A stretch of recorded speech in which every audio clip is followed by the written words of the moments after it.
Hello, my name is Suzanne and I'm a librarian here at Carver County Library.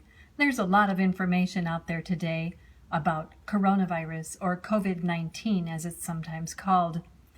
And it can be difficult to tell which information is reliable, trustworthy, and accurate, and which is not.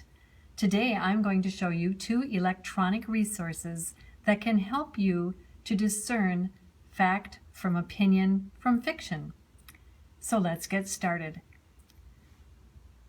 The first thing you'll want to do is point your browser to www.carverlib.org. That's carverlib.org. And that brings you to our home page, which you can see here. Scrolling down to the middle of our home page, on the right-hand side, there's a blue box that says Resources. Our electronic resources are held there. Clicking on Resources brings you to a list, alphabetically, of our electronic databases and other types of information accessible through our website. The first one that I want to show you is called Points of View Reference Center, and it is alphabetically near the bottom, so I'm scrolling rather quickly just to show you the incredibly long list of databases that we do have to offer to our users. And here we are at the Points of View Reference Center. Now you notice that there's 2 different ways to access it. The first one is connect inside the library. That is if you are physically in one of our buildings or using our Wi-Fi network. The second one is called connect outside of the library. We're going to click on that, which reveals a screen where you enter your library barcode and your PIN or password, in this case your PIN.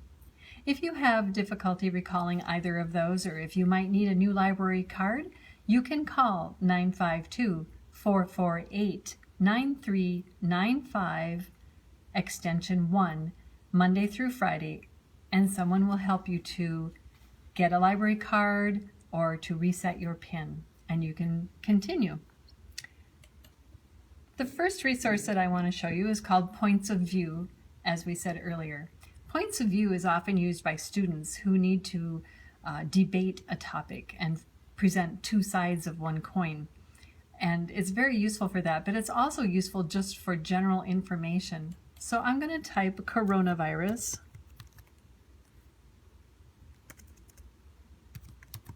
Into the search box. And click on search, wait for a second, and you'll see that it comes back with 4 results. The first one is called a Guide to Critical Analysis. This helps determine fact from opinion from fiction. Let's click on it. Now what you're going to get when you click on any of these to explore further is a basic box of information with a summary or an abstract of what the article is about.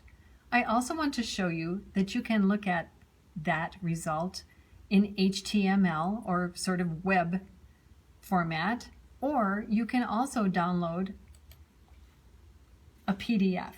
These are all choices that you have in how you want to view the information. In addition, you can print the information, you can download it, you can save it, and you can also create a small account within this database, and you can have folders where you keep the information, and you can upload it to a Google Drive, or you can print it, you can email it to yourself or others, you can put it in a folder after creating a small account, and you can even take the permalink and save that. So there's many different ways to convey this information and to save it. This is a very powerful database because it does present 2 sides of a coin using factual information. You can also listen to it. You can choose what accent you want to hear it in, Australian and British, if you didn't want the American accent right now. And you can find out more about this whole topic over on the side. It tells you other topics that you can look at, the overview, and there are points and counterpoints. And you can do this for any information that you want to find out more about. two sides to the coin, or maybe more than two sides to the coin. The second information source I want to show you is called Health Source Consumer Edition. This is also an electronic database, and I'm also going to search under coronavirus. Now, you notice when I type in coronavirus that there are many, many different subsubjects, and I'm going to choose the coronavirus or COVID-19 and do a search. And that didn't work out so well, so we'll try that again. We're going to go to our research center, we're going to go to Health Source, and this is what you do if you get that dreaded 404. Not to worry, we'll just go ahead and connect for you outside of the library, for me inside the library.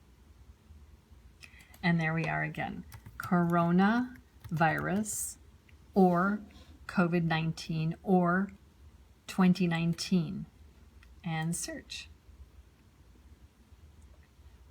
Now, there are many things that we can do to modify our search. Over on the left-hand side here, usually I limit things to full text, otherwise you just get kind of a little teaser called an abstract.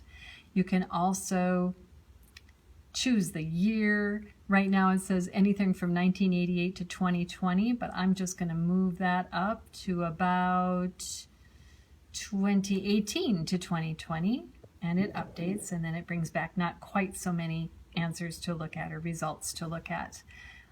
You can also sort it. It's automatically sorted by relevance, but you can sort it by date newest, which I kind of like to do. I want to know the latest thing.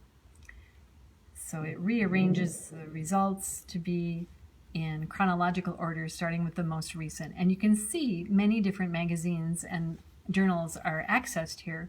For instance, Stay Safe Now and Later is from Consumer Reports on Health, another database that is very reliable.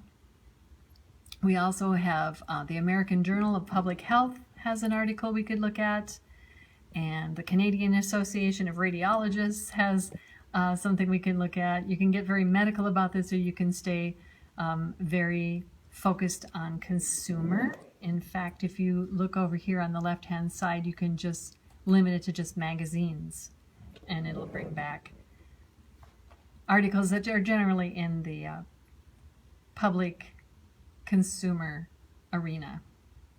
So let's just take a look at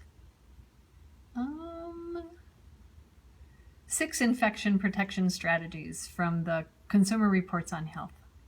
I'm going to look at the PDF of the full text article, so it basically is just a photocopy that's been digitized from the actual magazine.